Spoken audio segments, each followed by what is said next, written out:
Howdy, guys. We are restarting right now in the new chat session area. Hopefully you guys can see me. We're going to go ahead and set everything up, but let's get rolling with this.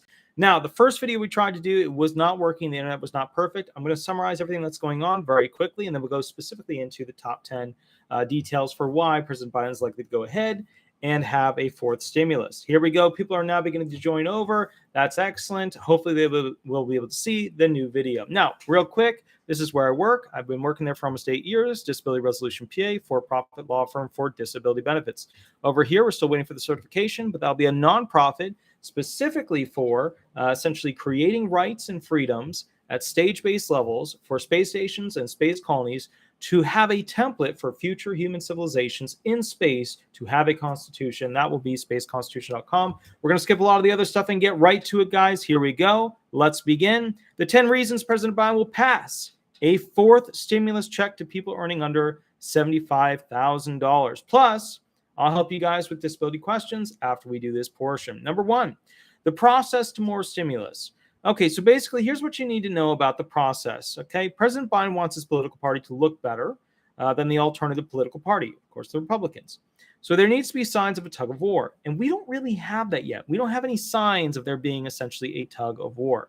Next thing, part two, underclass Democrats will start heavily releasing bills to do fourth stimulus checks, UBI utility assistance, rental assistance, mortgage assistance, and loan assistance. This is actually starting to happen right now. This is a good indicator that things are starting to go in the right direction for the potential of a fourth stimulus.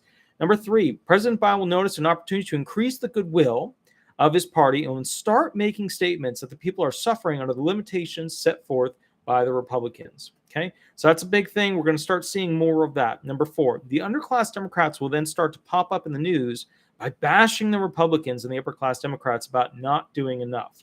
We'll see that happen, and basically it'll grow and grow and grow.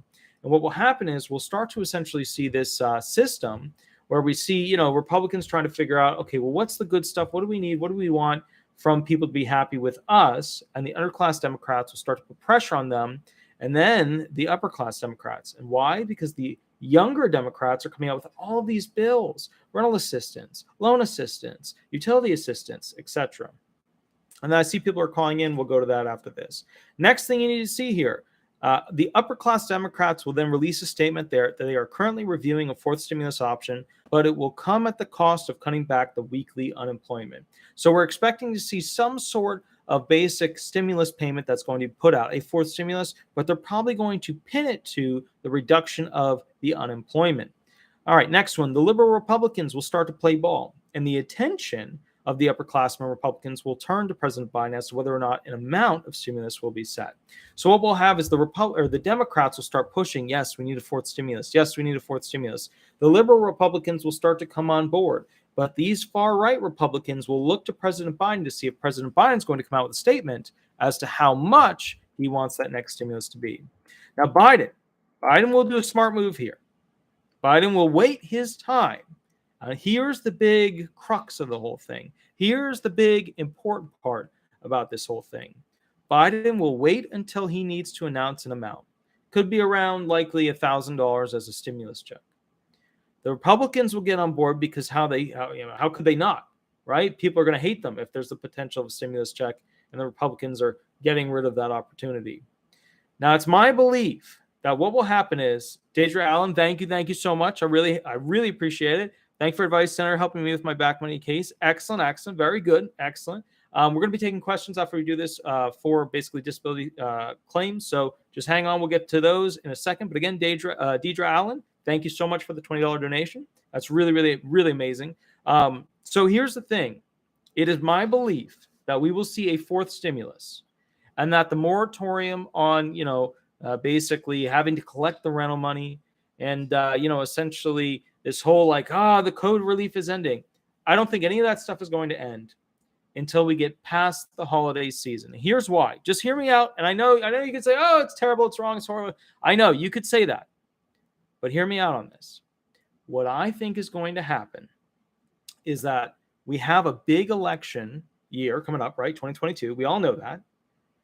And if we have holidays where people don't have enough money to buy presents for their kids, even with this monthly thing for children, even with all of that, If people don't have enough money to have a good holiday season, it is going to sear into their mind that they don't like the leadership politically that they have.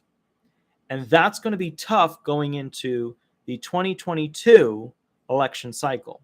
So it is my belief that we will see directly before the holidays a fourth stimulus. And think about that. Think about that for a moment. Think about that. How does President Biden ensure continued control of the House and the Senate after 2022? Right? Because then he's got years. He's got his whole presidency. He's good. He's got to make sure that the really good stuff comes out right before the election cycle. And what's right before the election cycle? We all know what it is. It's the holiday season. And the holiday season, you better believe it, if people can't afford to make themselves feel better, and if people can't afford to make their kids feel better, and the other people in their lives feel better, then you know it. President Biden is not going to have a good shot and a good, term when it comes to the election results in 2022. So for that reason, it is my opinion that we have to look for these signs I just talked about. Now, that's all number one on this list, right? Number one of the top 10 things we should expect from essentially the route to go ahead and get a next stimulus. All right, number two, the new COLA articles are talking, cost of living adjustment, are talking about a number in the mid-6 regions. So a 6% increase in the cost of living adjustment. That's a big number. That's a huge number, right? So if people are rolling into the new year, then President Biden will want them to have cash in their pocket for this increase of what things are likely to go ahead and cost in the not too distant future. So what that means is that if we have a large COLA increase, cost of living adjustment, things more expensive, and I just realized I didn't comb my hair. If we had a large COLA increase, then that means that people are going to have to spend more to have the same. And if people have to spend more to have the same, that's going to be a lot of unhappy people who can't afford the same level of comfort that they used to be able to, especially for the disabled, especially for the retired, especially for the disabled children, SSI people, auxiliary benefits, spousal benefits, survivor benefits, etc. Okay. Number three, the infrastructure stimulus bill is largely unpopular, and talks of a human stimulus bill are already starting to come to the front line of all these news stations. So what we're starting to hear is infrastructure bill, that's to rebuild the infrastructure of the country, but it is not the de facto thing that they're going to be using for the humans, which is why, in my opinion, they're going to be pushing the human stimulus bill right before the holidays. Okay. Number four, people right now are hanging on because they have the unemployment money still coming in. But we all know that the rent moratorium and the unemployment will likely stop at some point. I don't think it'll stop by the end of this year. I don't think it'll stop before the 2022 election results come out, because that is crucial to continue people having their lifeline. Okay. Number five, if people are unable to purchase gifts for their children, right, they will have hatred in their hearts for the leadership, and their children's sadness will burn deep into their memory going into 2022, which makes it a tough political situation, because who do you blame? Do you blame the Republicans for essentially not allowing a human stimulus bill to go through? Or do you blame the Democrats for being in leadership and not allowing the stimulus bill to go ahead and have things that the Republicans want? It's so tricky. And that's the thing that I always sit back and wonder, with politics, it's so incredibly difficult to figure out where this whole thing is going to go, what the news is going to potentially publish. We all assume that they're for one side or the other side or this or that, but we don't know. We don't know. Then the politicians, maybe they know, but they don't necessarily know what might pop up. And I tell you this, if people can't afford things, if people cannot afford things for their kids going into the holidays, they're going to be very upset about the leadership. They're going to be very upset with the Republicans if the Republicans halt the potential of a human stimulus bill. Okay. Number six, with the USA no longer spending as much on deployed soldiers, the need for replacement vehicles and equipment is lower. You have likely noticed that the Taliban has taken over much of the previously held USA-based countries in the Middle East. The USA is sending thousands of troops to slow the spread of Middle East terrorism, right, the Taliban, but this is still much cheaper than having significant forces stationed there, which means that we're right now not spending as much on the military as we would traditionally do, which means that the potential to pay for a stimulus is better than if we had to continue to pay for a lot of stationed troops. We'll go into more of that later, though, because that hurts in the long run. Number 7, President Biden is also facing one of the hottest years, which means hurricane season will really turn up the heat the next 2 months. With this being what it is, people in emergency relief areas, Florida, Texas, Florida, right, will be ready for a stimulus after FEMA has left their area. I mean, look at Russia. Russia is ablaze right now, right? Imagine what Florida is going to be in the next 2 months. I know I was just out there working on my generator. Think about that. You have people going into the holidays, massive heat wave, huge hurricanes. Carolinas could get hit, Panhandle. I know my area, Cocoa, my area is going to get hit. It's going to get hit. It just always gets hit. Okay? And just to explain to you guys with hurricanes, the force that we see down here, you know, when you have those giant metal, rods or those metal poles that hold those signs, they tear the signs directly off and twist those. That's how bad these hurricanes are. 8, President Biden is facing constant cyber attacks from China and Russia. Okay, he even spoke about it. He spoke and said there could be the potential, right, of a real shooting war, which may be the fastest way to pump prime and supply the recovery of the great COVID depression. Because what are we facing here? Realistically, we're facing the potential of a COVID depression. Financially, it's going to be extremely expensive to live in this country. The money isn't necessarily coming in through the taxes like it traditionally would, right? That's why they're looking at, okay, well, how do we tax them per mile with these new electric cars? How do we go ahead and tax these cryptocurrencies? That's why they're doing all these things, because they don't have the money coming in, because the small businesses, the medium businesses are not working like the big businesses are right now. 9, America has never cost so much to live in. With utilities being high, property taxes being even higher, and new taxes coming in left and right, he wants the poor, President Biden, to be able to survive. He will need to treat them financially via more versions of a limited UBI, or he will face a widespread homeless problem, the likes America has never seen. Unprecedented. That's one of those times he used one of those words, when you have massive, massive amounts of homeless individuals. So that's kind of bottom line. Please, guys, check out Cheyenne's channel, by the way. I'm just going to pop in here. Cheyenne just popped in. It's Positively Cheyenne. If you guys could put in a link right there, that'd be absolutely amazing. Her channel is really, really great. Go check it out and go subscribe. It's a really positive, amazing channel that talks about ways to look at life. It's really good. So if you get a chance, go ahead and put the link in there, guys, for Positively Cheyenne. Number 10, America would be wise, okay, to emphasize food stamps with this next stimulus. Because food, due to the food exports, right, we're exporting a lot of food to different countries, food may become another resource that is very limited. So they need to figure out a way to bridge the gap of having food stamps available for more people than ever before, and also making sure there's enough readily available food in this country. Otherwise, food, like with COVID, will become another toilet paper disaster. Okay? Now let's summarize. Let me summarize again real quick what I believe are the top 10 reasons. The top 10 reasons why there's likely to be another stimulus for the American people before Christmas, before the holidays. Okay, number 1, the process. Let's go through the basics here. Biden wants his political party to look better, and he's looking at essentially signs of a tug of war between the two. When we know that there's a tug of war, we know that he's going to try and basically do the best that he can to make the political party, the Democrats, look really good. Number 2, underclass Democrats will start heavily releasing bills, which they've already done, about a 4th stimulus, UBI payments until COVID is over, rental assistance, mortgage assistance, utility assistance. They're already doing those. Those are all coming out right now. They're all coming out. AOC has them, Tlaib has them, etc.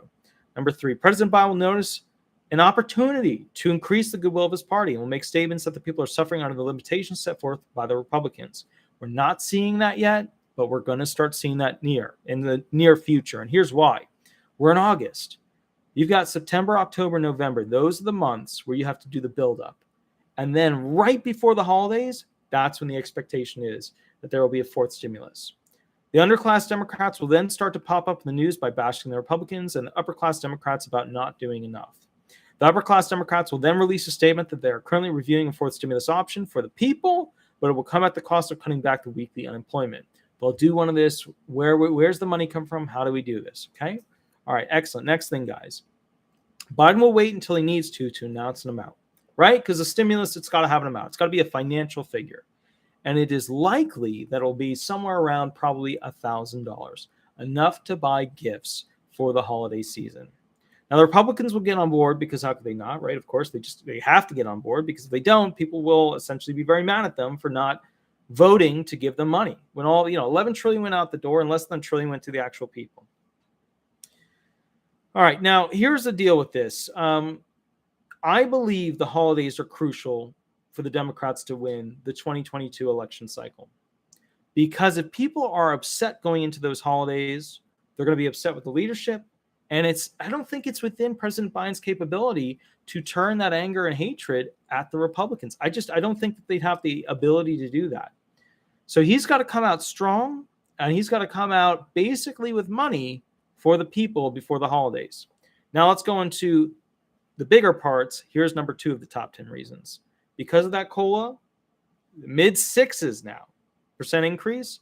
President Biden knows coming in the new year, people are going to need the money. Next one. 3, the infrastructure stimulus bill is largely unpopular, and talks of a human stimulus bill are coming already, which means that we're looking at, in the future, essentially, a human stimulus bill. Next one. People right now are hanging on because they have unemployment money still coming in, but that rent moratorium could end at some point. He's going to have to keep that rent moratorium going on. He's going to have to keep the unemployment paying out, and it's going to have to take people through this whole holiday season. If people are unable to purchase gifts, we all know the children will be very unhappy, and that will be costly to the Democratic Party going into 2022. Number 6, with the USA no longer spending as much on deployed soldiers, the need for replacement vehicles and equipment is lower, which means we're spending less on the military than we normally would, because we're pulling a lot of the troops, or we've already pulled a lot of the troops out of the Middle East, even though we've now had to send thousands back to try and keep the Taliban from taking more steps to take over areas. Now, President Biden is also facing one of the hottest years, so we talked about that. Hurricanes, issues, AC units, mass damage. Where's the money going to come from for that? So we got to look into how much money is needed to save people, FEMA, etc. President Biden will also face more cyber attacks going forward, likely, and he may use that as a reason to begin a shooting war between China and Russia. And if that happens, that could be the war that pump primes the economy to essentially get through the COVID depression. America's never cost so much to live in with utilities being high, so he wants the poor to be able to survive. So it's almost crucial that a new form of UBI for people earning under a certain amount will be released. I don't think it'll be $1,000. I think it'll be something like rental assistance for like a $500, $600 or whatever to go into programs to be able to afford things. And 10, America would be wise to emphasize food stamps with this next stimulus. Because food stamps due to the food exports that are going on to other countries, food stamps can help supply people with food, and we need to basically keep more food from being exported to other countries, which would allow us to feed the American people as we go into this high COLA 2022 year. Just remember, this stimulus is going to be very likely tied to the 2022 election cycle. And so the whole point is this. You have to understand that for the Democrats to continue to succeed with the bills that they want, they need the House and the Senate and the signature of the president. Simplified, you need the Senate, you need the Rep House, you need the White House. In order to have those, you got to have happy people. So this stimulus check, almost certainly, I'm putting my nickel on it that it will come out just before the holidays. Okay. Now, at this point, we're going to go ahead and call people and begin the process of answering questions. I'm a disability attorney, obviously. You guys know the rules and how this works. People call in. I ask them if they want to answer a question or if they want to go ahead and basically have me run hearing questions with them. If that's so, they want a question, whatever, we do that, and then we go through the process. Somebody did call. Let's go ahead and go back to that call real quick. I'll pull them up right now, and then we should be good to go. All right, so we did miss a couple of calls. Let's go to the first one real quick. Here we go. One second. I'm going to get them on the phone. You guys know how this works. It rings. We get them on the phone, and then we go ahead and basically begin the process of going through the question that they have. All right, here we go. First ring. Let's see if we can get this person on the phone.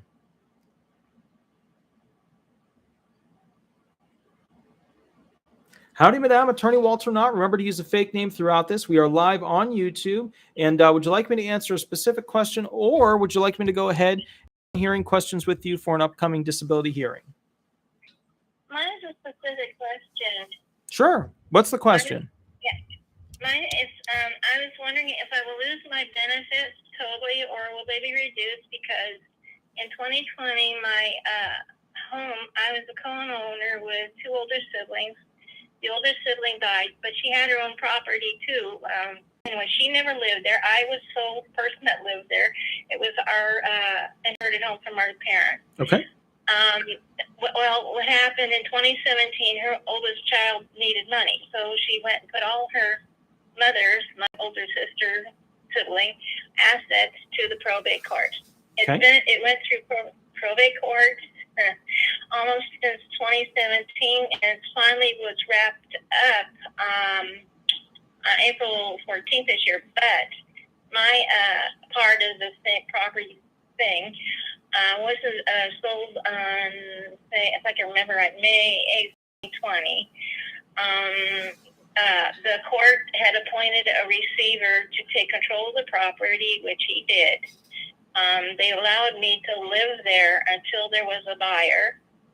I don't know, since 2019 he was appointed, and I was there till 2020. The court had a sale day where I had about 22 people looking through the property with me sitting there in the living room. But one of the people, I kind of knew the people who bought the place eventually. I'm digressing here, but anyway, the court accepted their bid of the property. It was sold to them because they would allow me to live there, not owning it, for an extra couple months. But because, what I'm going to try to say is, I went online and I'm supposed to report a change. If your property is sold that you own your asset, you're supposed to fill out a form and send it to Social Security and send it back to the field office. But because of the virus, everything was closed. The court was closed. The hearings that we had were delayed every 2 months. I was allowed to live at the property up until July 16th until finally the court said she's got to get out. So basically, I was homeless. I still am. So wait, let me just jump in. Are you SSI or SSDI? I'm SSI. I've been on SSI since 2011. I'm 57 now. Okay, so let me just keep jumping in real quick. When it comes to this home, did you get any benefit from it? Did you earn any money from the sale of it? Not right away, I didn't. Well, what does that mean? They dealt with my older siblings' property first, and they kind of put I have a middle brother who was also part of it, and ours was delayed up until recently. They did not. I was in lockdown. I'm here in California. I won't give you my real name is Rhonda, but anyway, the governor here, Newsom, had older people like me and stay in place, which I had to. And the people that finally bought it, it was kind of iffy. They didn't know. The court liked their bid because they would allow me to live there. But I still had no home. They bought it. And anyway, the lady, her son bought it.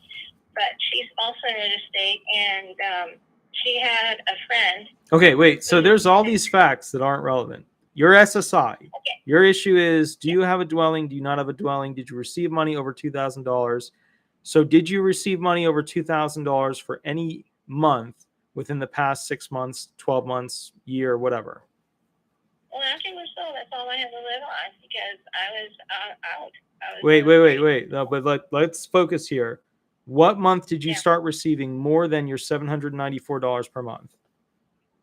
I didn't. Okay, so well, I want to say that the court appointed a lawyer for me to set up a trust fund for when finally money would come in. Mm-hmm. He finally found one as of this year. It's irrevocable and it's a pooled trust fund, and it was set up and finalized on June 24th of this year, just a couple months ago.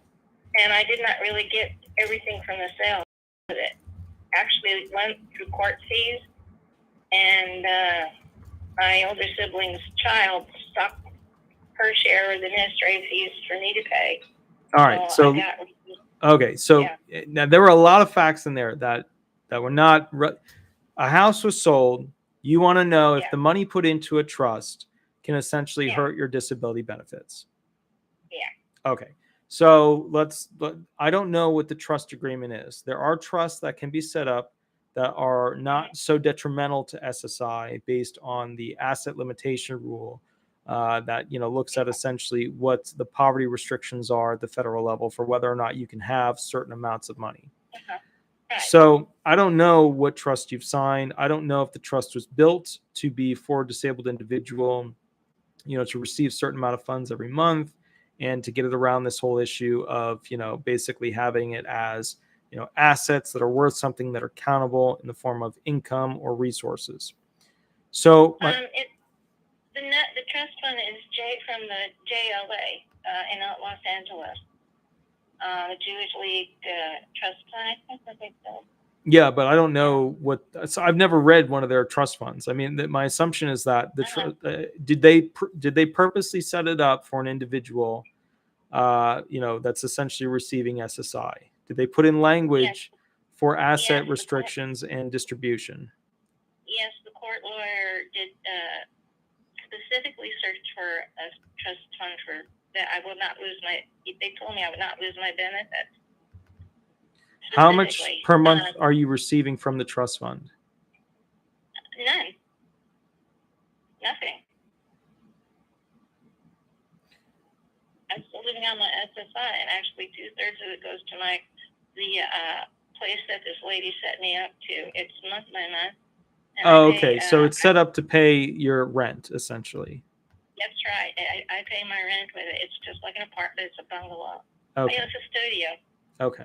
It's privately owned, though. Okay. So in that sense, and it's a redirected asset, then in that sense, and I'm guessing for the most part you have a trustee and you're not able to touch it, and that basically those funds just go to your monthly upkeep. That's right. The receiver, when they finally the court knew of that a trust fund, irrevocable pool trust had been set up, I didn't see the funds. As a matter of fact, I don't know what's in it, I guess, but it just keep me uninformed about it, sort of.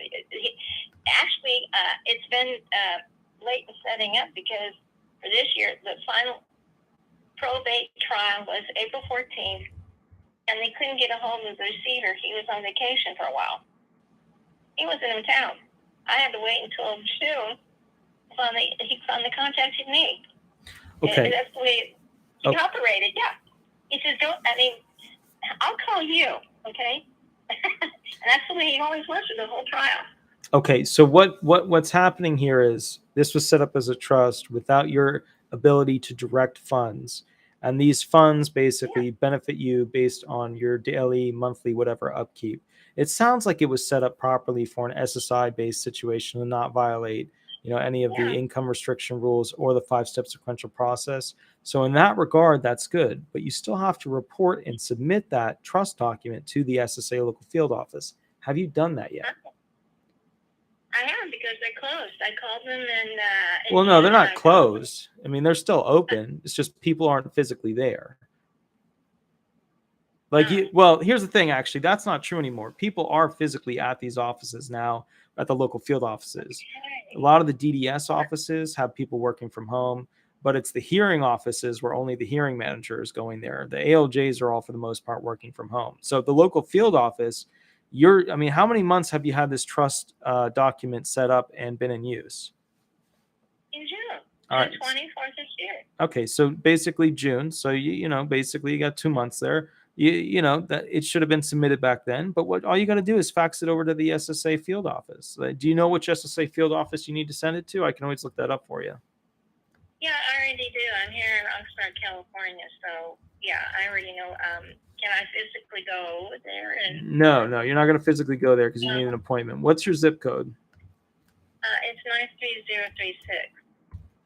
Okay, so the address of where you're going to be sending this thing is to that 2000 Outlet Center Drive, Suite 250, Oxnard, California, 93036. Do you know that location?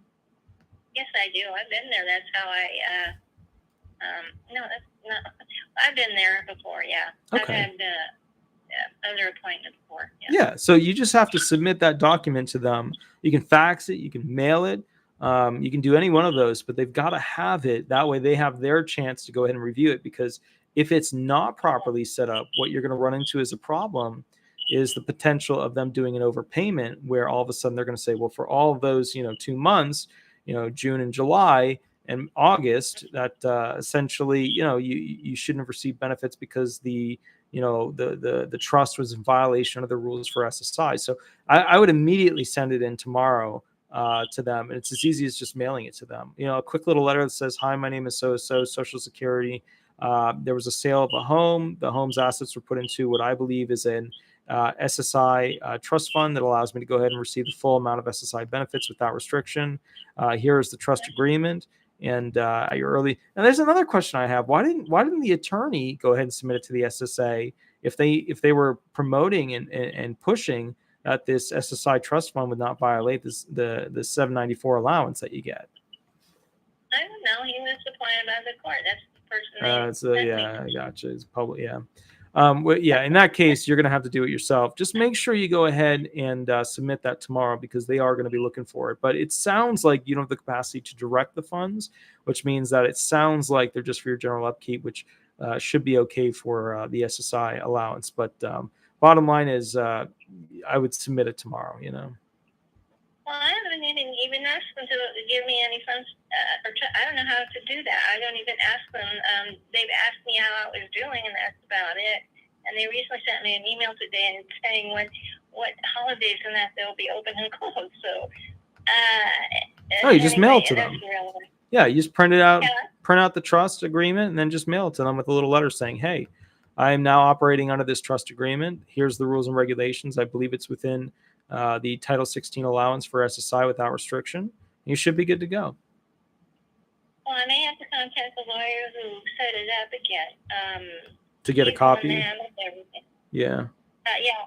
Well, they recently paid him, so they told me that they did, and I'm going, great. But I was totally out of the loop, and I even tried stopping the sale of the property when they first announced it to me, and the court sued me. Wait, that one. The court sued you? Hello?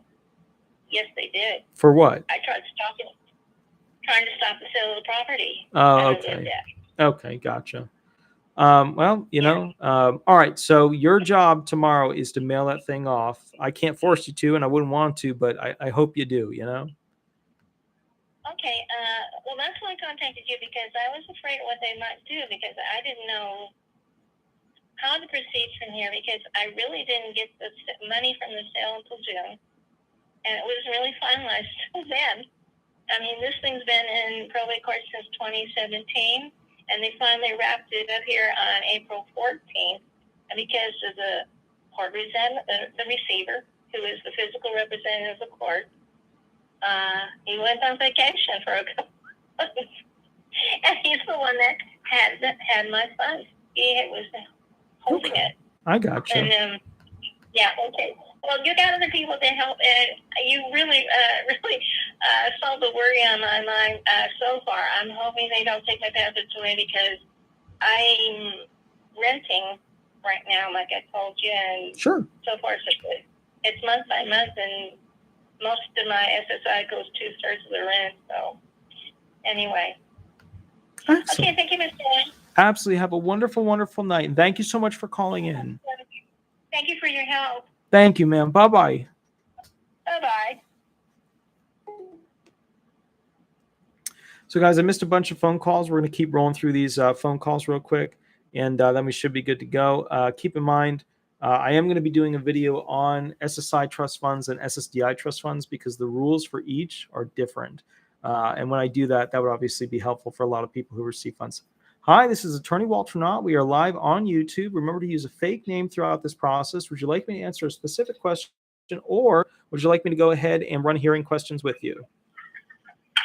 Specific question. Sure, go ahead.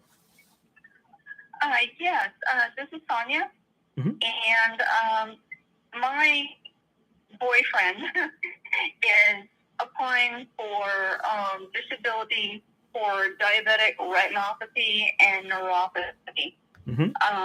And we're just wondering, is that something that is taken by it and qualified for, or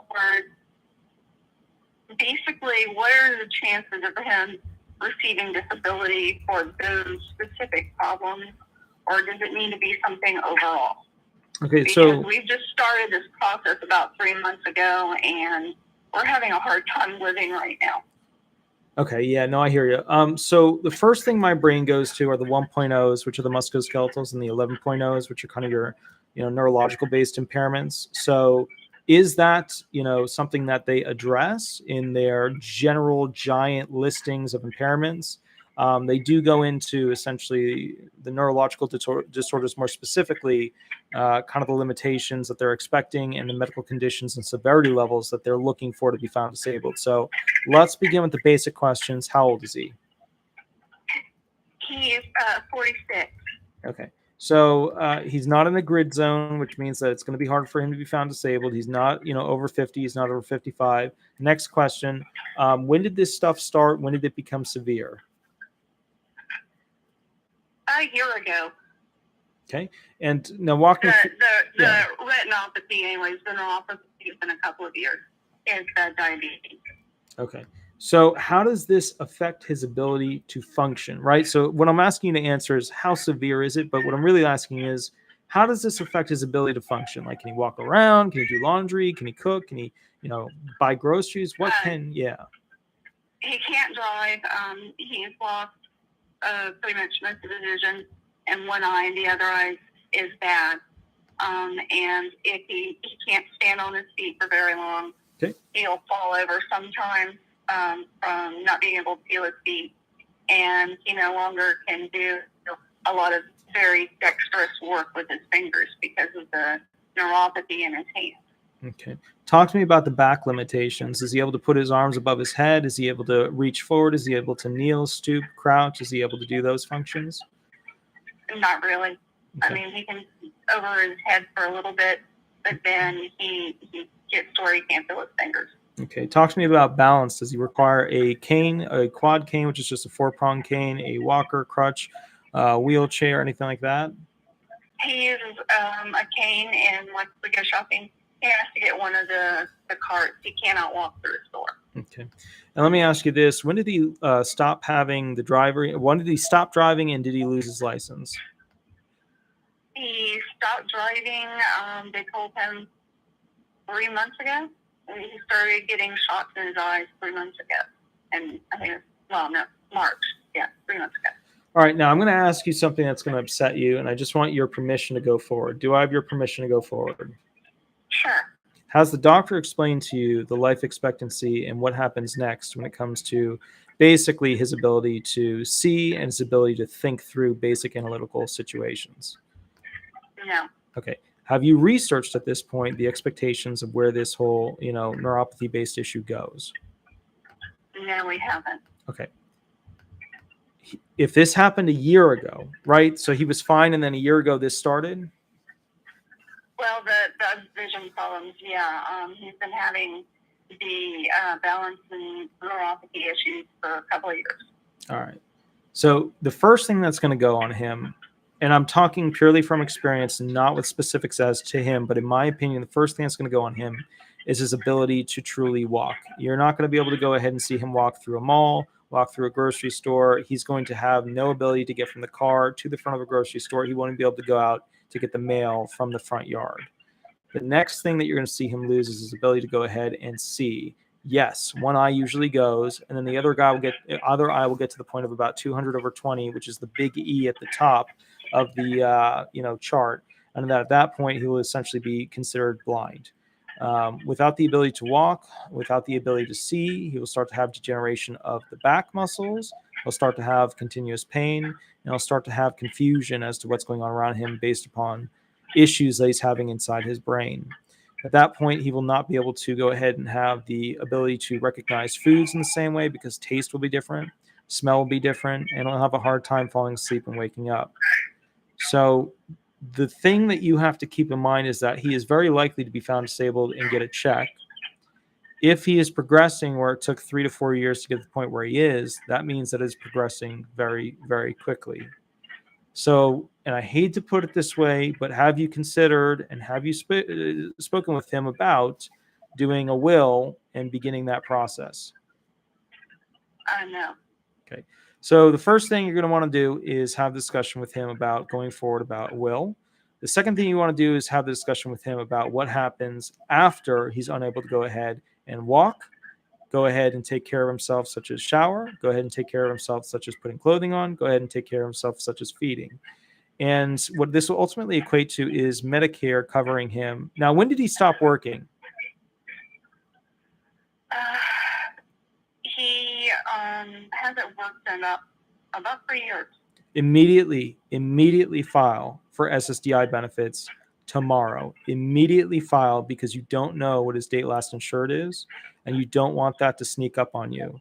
If he hasn't worked for 3 years, he's probably okay for another year or 2 years, but immediately file for SSDI benefits and SSI, just to cover all bases, but most importantly, SSDI benefits. And here's why.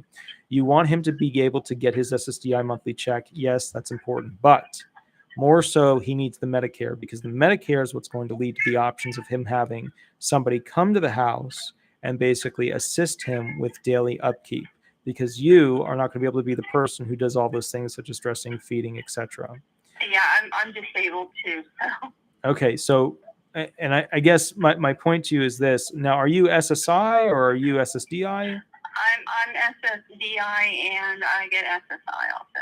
Okay. I get the supplemental income. All right. So kind of the bottom line here is, so you have a hybrid allowance, but the bottom line here is this. It is crucial that he files. Now, how did he survive for 3 years without filing? Was he on long-term disability benefits? Was he getting workers' comp? What happened? No, actually, I've been paying the bill. We lived with my elderly father. I had to move in and take care of him. He had an aneurysm. And we were living with him and living off of my disability while he couldn't work. And my father passed away 2 years ago. So, and then we lost our house to Hurricane Sally. So for about 6 months we were homeless. And his health degenerated from that point. It got worse. And we're moved into a travel trailer and an RV park. It's all we can afford. Okay. So it is crucial to file for Social Security disability insurance benefits immediately, as in tomorrow. It is important for you to seek out as much information as you can. Choosing an attorney to represent you is totally up to you. Be careful with what you put on the forms or the online form, or say to them over the phone. Make sure you essentially explain to them all the limitations and detail as to what he can or cannot do. Remember, the SSA tends to be a little bit biased when it comes to him making statements about things he can do. If he can do something, they believe it as if it is the highest level of truth. But if he says he can't do things, they always go, well, it's a color of law, well, potential for bias. They play that game. So just please kind of keep that in mind. The other thing I want you to understand, which is very important, is that when he loses his eyesight, it's going to be a very, very difficult thing for his ego. And you cannot allow him to not have a therapist review him for mental issues, because he will just suffer, and it sucks to see people go through that. I represent them all the time. They have this huge ego of who they used to be, and it destroys them. So yeah, he's deaf also, so he really struggles with that. Yeah. He's like, my whole life is visual, and he's like, I don't know what I'm going to do. Yeah. And the ironic thing is, you probably had a switch. You were the disabled one, and now he's the more disabled one. So the sounds very good. The claim sounds very strong. I don't know exactly how bad he is, but if he's truly now, does he have the cochlear implants at this point or no? No, he goes and gets injections every 5 weeks. Okay. And his bad eye, he's eagle-eyed to begin with. Mm-hmm. So his bad eye is now his good eye, and his good eye is his bad eye. So Have the doctors explained to you a timeline as to when these things are likely to get worse and what happens when the medication isn't enough? Have they gone into any of that? No, they haven't. It would behoove you to ask the specialists that are reviewing him. But I will say this to you, having done this for a long time, through not only my firm and other firms, I will say this. Doctors tend to pull away from sharing bad news. And his end game to the chess game of his life is going to be filled with either bad news or a therapist helping him to see the light in what he does have. You know. Right. Keep in mind, I'm assuming the trailer has steps going in and out of it, correct? Yeah, they're close to the ground now. Okay. And I assume the trailer doesn't have a bunch of grab bars installed throughout it, correct? No, it's a small trailer.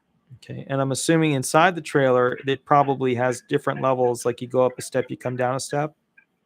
No, it's inside. It's just one long. Okay, cool. One of the things that I see people in trailers doing the best with is having small, thin ropes installed in different areas of the home that have different textures hanging from the ceiling. That way, basically, as he walks, he can grab it, know where it is, and know which rope that is and what that represents to him.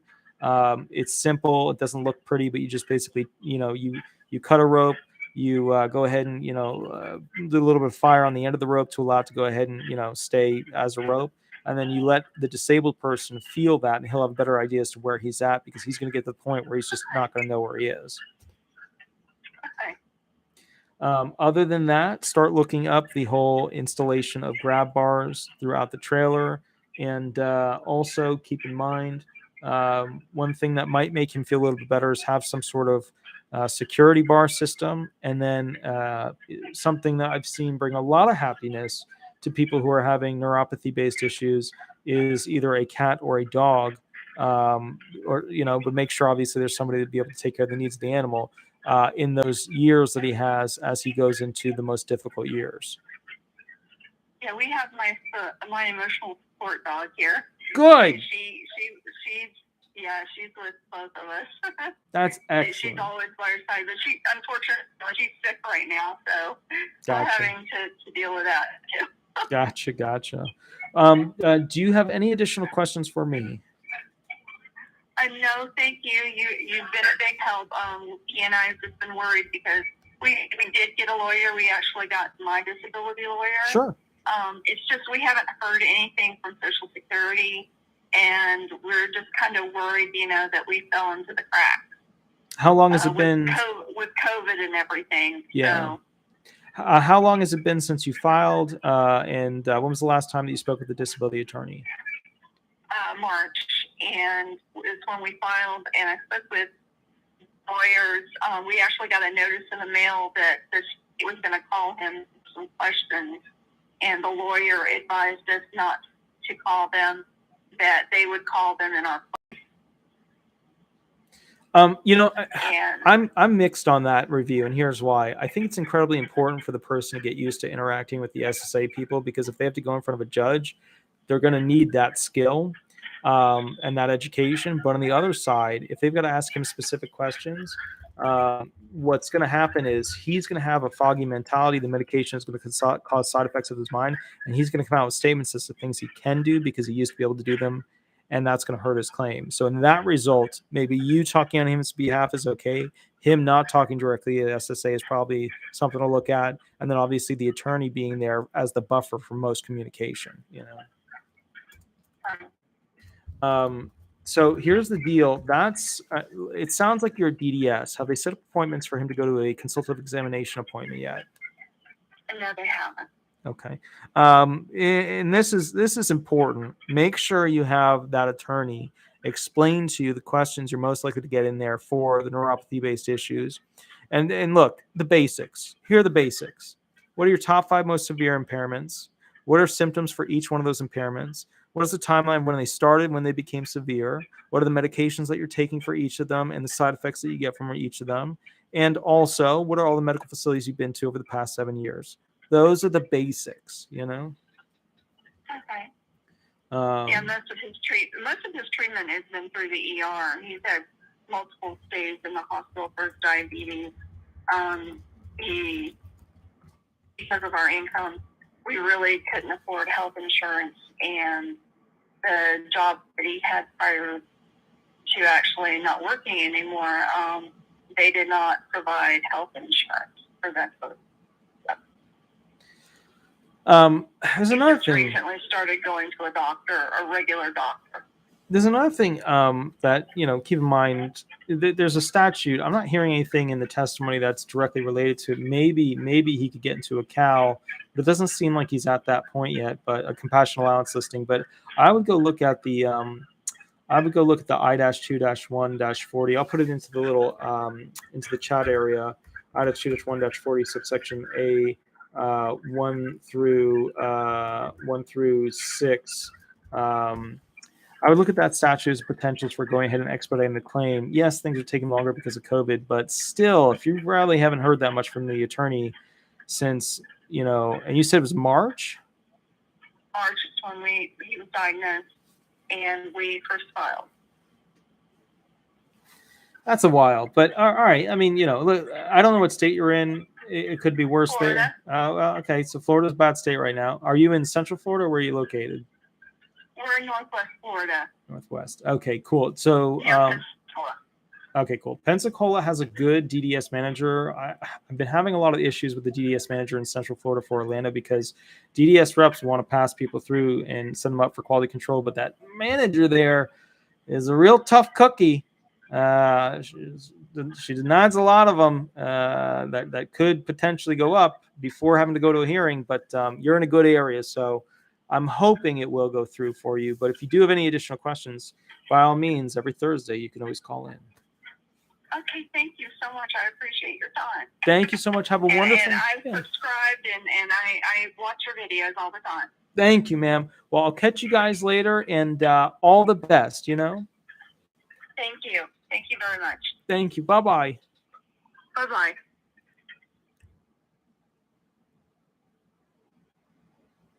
Okay, guys, we're going to go to the next question real quick. Here we go. One segunda.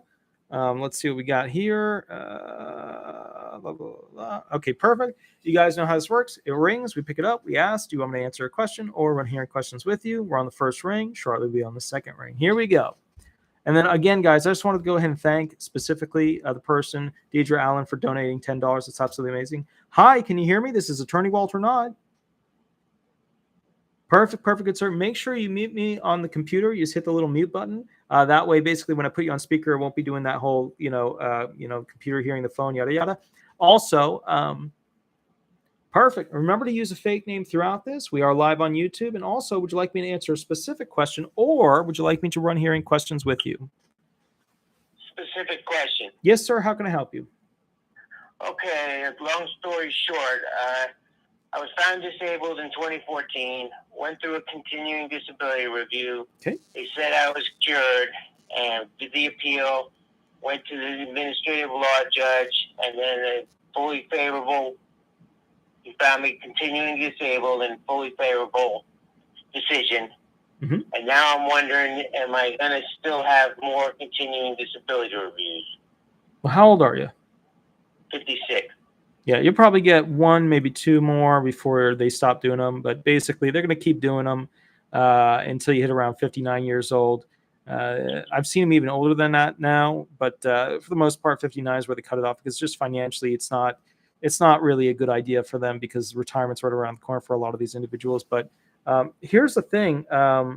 They can do them every 1 year, 2 year, 3 years, 7 years, 10 years. They can do them often. Are you wondering what's going to happen with the next CDR? Or are you just kind of like, why am I getting so many? I'm wondering if I'm going to have another one was the main question. And then how often would they be if there are going to be more? You're probably going to get one, maybe two before you hit 59. I would say probably one, if any. And then what will basically happen is they'll use what's called the 8-step sequential process to do an evaluation on essentially whether or not you're still disabled under their rules and regulations. And what that means is that you just have to keep going to the doctor. keep going and getting the medical treatment, keep showing how you are severely impaired, and allow them to go ahead and do the review for that. So let me ask you this. What are your top 5 most severe impairments? Well, I'm suffering from, I was diagnosed with stage 4 liver disease and only given a few months to live, and That's a bad one. Yeah. And then now I'm continuing to suffer from the hepatic encephalopathy, which is I can't concentrate or focus on things, and I lose track of time. And because of my elevated ammonia levels, and that's the main issue I have right now. And then also I'm scheduled for surgery on my shoulder for tore rotator cuff and the bicep tear. So you got it from all areas. I mean, you got the brain loss, you've got the liver loss, you've got you're not processing foods right, you're not getting the nutrients right, and your brain isn't really processing information that's coming into you, correct? Right. Whew, man, that's rough. I don't think you will be getting another CDR, or if you do, more than one. Just keep going to the doctor, keep basically getting medical treatment, keep swapping out medications to see if you can get a better mixture of things to help you function. A lot of these doctors nowadays are trying to constantly put down into the medical documentation that you're improving, they're doing a crazy, amazing job, because it validates their worth and it validates the reason that the insurance is paying for it, going forward. Just be careful of that. This is a VA. Oh, okay, gotcha. So you're 100% total and permanent, I'm assuming. Obviously, right? No, I'm not. Nothing from the VA. Wait. Did you get what was your discharge? I'm on discharge. So why don't you have VA benefits and disability benefits? I have VA, medical benefits, but I don't have VA disability benefit. Why not? Well, they told me that if it's not service connected, which I couldn't establish it at the time, then it would be the total of the two, whichever's higher. So it wouldn't matter. So you are getting some. Okay, what monthly benefit are you getting from the VA? Nothing. Just Social Security disability. All right. I don't currently do VA benefits. My suggestion is you can talk to Cheyenne on here. She actually works at a law firm that does mostly, like, their big thing is VA benefits. She's in the chat section right here. So if you want to connect with her, she can probably get you working towards essentially 100% total and permanent based disability finding. And then you basically get a check. And remember, that check is stackable with your SSDI. Yeah, I'm assuming you're getting SSDI benefits, correct? Correct. Yeah, so you'll be able to stack those two. You'll end up very likely, based on your impairments, doing pretty darn well. I finally filed with the VA back in 2011, and they said no. And then Social Security.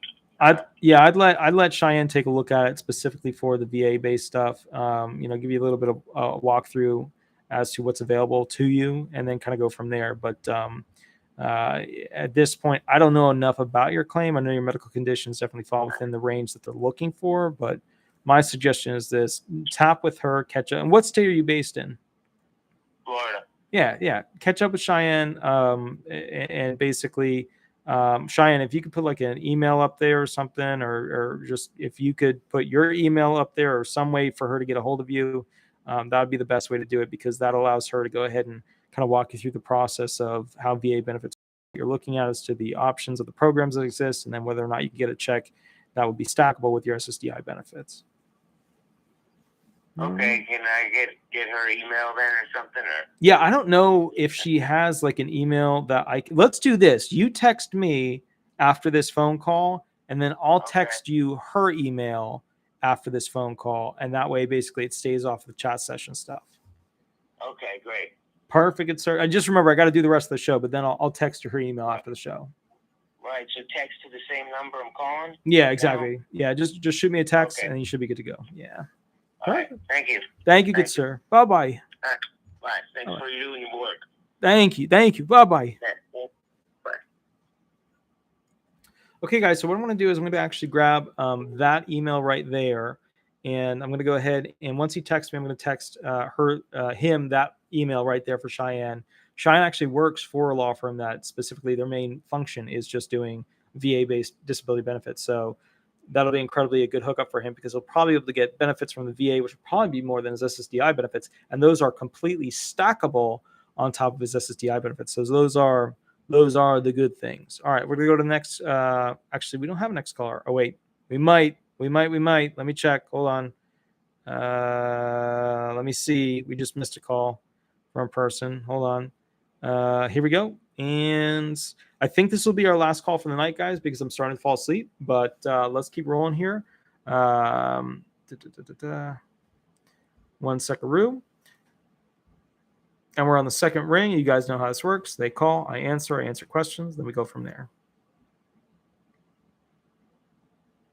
Hi, this is Attorney Walter Knott. We are live on YouTube. Please remember to use a fake name throughout this process. Also, we are on the speakerphone. So just remember to go ahead and mute me on your computer. Is there a question that you'd like to ask me, or would you like to run hearing questions? Yeah, a question that I wanted to ask you. I sent you an email. Okay. About the question. What is the beginning of the email? It is a disability question. It's regarding PUA and unemployment and disability and SSI. Well, yeah, but if I search my email for any of those words, like 1,000 emails will come up. But what is the beginning of your email? Hi, Walter. This is Barbara. No, your actual URL or the actual email like handle. Like, just spell the first 5 letters for me. Okay, it's optimistic. Okay, let me check real quick. Okay, so it's from BP. Is that correct? Yes. Okay, cool. Let me take a moment real quick to read this. What are these? We have on phone and permanent received much benefits in the past. Is not so during the we are expected. Where is it?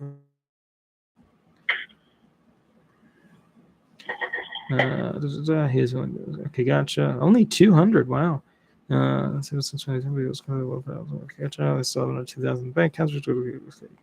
an SSI, correct? Yes, that's correct. Okay, and this phone meeting is supposed to be a review, like a CDR, as to if he should continue to receive benefits, correct? Yes, that's correct. Wow, he's gotten one at 58 years old. All right. Couple of questions. So your real question is, what are they going to ask you about in this CDR, correct?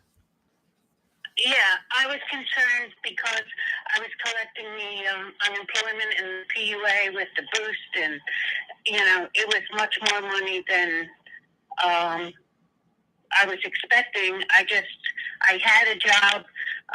It was a little part-time job. I applied for unemployment because they said I could, and I wound up with a lot more funds than normal. I reported with the Social Security. It didn't seem like they took enough based on their 50 cents for every dollar. And I'm nervous that we're going to get in there and it's going to be a mess. And on top of it, we're more concerned about his medical insurance because he sees a lot of doctors. He has heart issues and anxiety issues. All right. So just to summarize, you got a job. The job paid you some money. They did a deeming process. They reduced his benefits. Now they're doing a CDR. You're worried if they're going to take away his benefits in total, especially the Medicaid. Yes. Cool. All right. So kind of the bottom line here is that no, they're unlikely to take away his benefits so long as he's showing that he's still severely disabled. Is he continuously going for medical? Is the medical showing an improvement or still the same, or is he worse? I'd say he's worse. Okay. So yeah, I mean, what are his impairments? What are the top 5? Anxiety and AFib, heart issues. Okay. That would be, the problems that he has. He can't go to work. Mm-hmm. It's basically the anxiety, but there's a lot of pain. He has arthritis that runs through his body and other medical issues that just keep on, a barrage of medical issues that just keep hitting him. Is he seeing a psychologist or a psychiatrist? He sees a psychologist. He was seeing a psychiatrist for a while, but then he wasn't getting medication from them anymore, so they stopped seeing the psychiatrist. Mhm. And have his family doctor prescribe his anxiety medicine. Okay, people that have cardio and mental-based anxiety usually have terrible, terrible sleep. Has he had a sleep study? He has. He does not have sleep apnea, but he does. He has very, very bad sleep. Okay, gotcha. So, walk me through this. With the really bad sleep, has he been essentially keeping a journal of his sleep cycle? And also, people that have cardio issues and anxiety, they usually also get headaches. Is he a headache person? Not headaches. No, he doesn't get headaches. Okay. Not that he. Once in a while, he gets neck issues, and he has joint issues, and he has a lot of pain. He's in a lot of pain. Okay, gotcha. All right. So, bottom line is this: basically, the end of the day, what you have to kind of keep in mind is that for his type of impairment, they're going to be looking at essentially the 12.0s for his anxiety. So, it would be incredibly important for him to go to the disability, like Google disability 12.0s, and look up specifically 12.06 and see what the trigger words are there, and see what kind of what those words mean to him. Write down the words that are the trigger words in the statute from that book, what they call the blue book, and then basically go ahead and write down his version of how he would say those things. That way, when he explains to the SSA rep the types of symptoms he has, he can match the symptoms that are from the statute that he currently has. And that's kind of the first thing for, basically the anxiety. Then the other thing that he's going to be looking at is essentially the cardiovascular based listings. Those fall into the 4.0s. I don't know exactly what his cardiovascular-based issues are, but depending on what they are, you're going to want to look into that particular Blue Book SSA 4.0 statute. It'll go through kind of the things that are options there. It sounds like he's just psyching himself up with anxiety, which is resulting in his heart acting abnormally as a result of that. Is that kind of the gist of it? They're not quite sure which is coming first, the heart, because when his heart acts up, then his anxiety goes crazy. Mm-hmm. And he also has, we see the therapist twice a week. Even during COVID, we've been doing telehealth. Mm-hmm. So we've continued, and he sees doctors at least once a month, if not more often. And they've looked at everything, trying to figure out what's causing all this. Because at one point he was fine, and then, the gates were open. So this is what I would say. It's probably going to be okay. It's probably going to be fine, but still prepare this thing. When they call, have a list of his top 5 impairments. Have a list of the symptoms he has for each impairment. Have a timeline, when the impairment started, when they became severe, medications, what side effects he's currently having. Have the basics written out on forms, because they're going to be asking about where is he going for medical, what's going on with that, etc. Okay.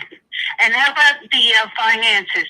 How hard can they hit us with this, with the boost and the PUA, the unemployment? Because I'm on disability, so I had both, and they were already taking a significant amount of money from him based on my income, and now my income almost cleared, if not cleared him out. How does that affect us? Once I'm supposed to be going back to work in September. Well, keep in mind, the more you earn, the more it's going to hurt him, because that whole, for every $2 you earn, they take away $1. So your earning is pretty penny chunk amount against that SSI amount. So that's kind of the issue you're running into. There's different things that he can.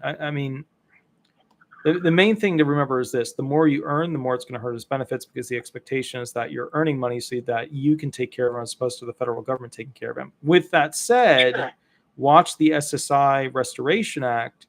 That's probably going to be your key for him getting his full 794 without it really affecting your earnings. So if they come forward with the SSI Restoration Act, which they've already put it into the committees, you might see a fix there where you're getting the money and basically being able to work at the same time. So he'll they'll have the full 794 and then you'll be able to work. But that, it all depends on what they make the earning requirements are for spouses. We don't know what the final bill is going to ultimately be when it goes before the House or the Senate. I saw you do a program about that, and I was very hopeful for that because it doesn't seem fair. We, based on being disabled, has put us, below the poverty level and just barely getting by. And when we heard you discuss that, I thought that would be wonderful. But during this this COVID, I see this as a temporary thing. I didn't get a job. I just applied for unemployment, and they had a certain amount that they give people. And so how do they work that? Do they just do it for the year that you were making that kind of money? I assume they can't take more than they've given you, but can they take him off completely? Well, I mean, look, if you earn over a certain amount, yeah, they can take them off of SSI because there are limits to your earning capacity. If you go over that, you start getting above that $30,000, $35,000 a year, you're starting to, erode the benefits to the point where there are no more benefits left. So yes, I mean, yeah, absolutely. There is a point in which you earn too much. And then at that point, they get rid of his SSI benefits, which you don't want because he needs his Medicaid. That's the real, a lot of people think the monthly check you get from, SSI is the real benefit. It's not. The amount of money you guys spend per month, probably just doing the medical treatment, and what Medicaid pays out is the big money ticket item there. Right. Yeah. So, I mean, keep in mind this too. Oh yeah, go ahead. The job that I had was, $30 a week. When I applied for PUA, they hand you $200. And they handed it to everybody. That was what you got. It was that situation, along with the $300 boost, that put us in a higher income. Now, granted, we took that opportunity to pay for appliances that were long overdue to be replaced and things that needed to be done in the house. Sure. But I don't think it put us over 14,000 for the year. So with that being said, do you think that's still going to be kicking him off? I'd have to look at the accounting. The first thing you should do is contact the local field office and ask for basically an accounting form as to your earnings and the deeming process they do as to why they've reduced his benefits, because that will be the true telltale. And this is all happening because you are married to him. If you were not married to him, or at the state-based level holding yourself out as being married, then basically none of this stuff would be applying to him, and he gets $794 a month in Medicaid, of course. Yeah, I understand that. Yeah. Okay, well, I guess we'll just have to keep our fingers crossed and go in and find out what they, want from us. So big thing, go contact the local field office, ask for an accounting letter based on the deeming exercise that they've completed for you and him. And that'll be your first step to understanding the reductions that they've done based on your earnings. Okay. I think that's where it's at. Even though I reported it, every time I've reported anything to them, they say they didn't get that report. Gotcha. Even though I put it in writing and went into the office and handed it to them, they always come back to me. Oh, we didn't understand that, or and then they change his money, and it's always changing. Gotcha. And so over the years that he's been on it, and he's been on it now Gotcha. for 10 years, it's always moving around and changing, and I don't understand it. Usually I just have a lot more on my plate than to deal with, what they're taking or what they're doing. as far as the money is concerned. But now I'm really concerned because it was such a large amount. Gotcha. No worries, no worries. Yeah, get the accounting letter if you want. Send it to me. I'll take a look at it and kind of advise you financially what you can earn up to when they start to go ahead and apply things that are going to be negative towards you. And, you know, the bottom line here is keep an eye out for that SSI Restoration Act. It addresses the problem that you're having. Yeah, I did see that, and I appreciate you telling us about that, and I've been keeping my fingers crossed that that does go through. Absolutely. I will catch you a little bit later. I'm going to actually end the show right here, but you have a wonderful, wonderful night, okay? Thank you very much, Walter. I appreciate it. Thank you so much. Have fun. All right. Bye-bye. Bye-bye. Okay, guys, we did miss... okay, cool. We did miss some details related to essentially individuals who want to still call in. I will catch up with you next week. I've got to still go to the USPS group, and I have to submit something to a judge that I had a hearing with today. I will catch up with you a little bit later. Thank you so much for partaking in this amazing live session. I hope you got to learn something. I hope you got to enjoy portions of it. Nobody knows when we're going to be getting this stimulus money. I think it's going to be right before the holidays. I've kind of outlined the 10 reasons why I believe that is. And when it comes to future disability stuff, remember, if you have a question that's related to obtaining a benefits, you can always contact the firm. But when it comes to, you know, you're already receiving benefits, stuff like that, make sure you contact me on Thursdays from 8 to 10 like we're doing right now, because that's the time to do it. All right. Have an absolutely wonderful night, guys. I will catch you a little bit later, and we'll go from there. Thanks so much. Bye-bye, guys.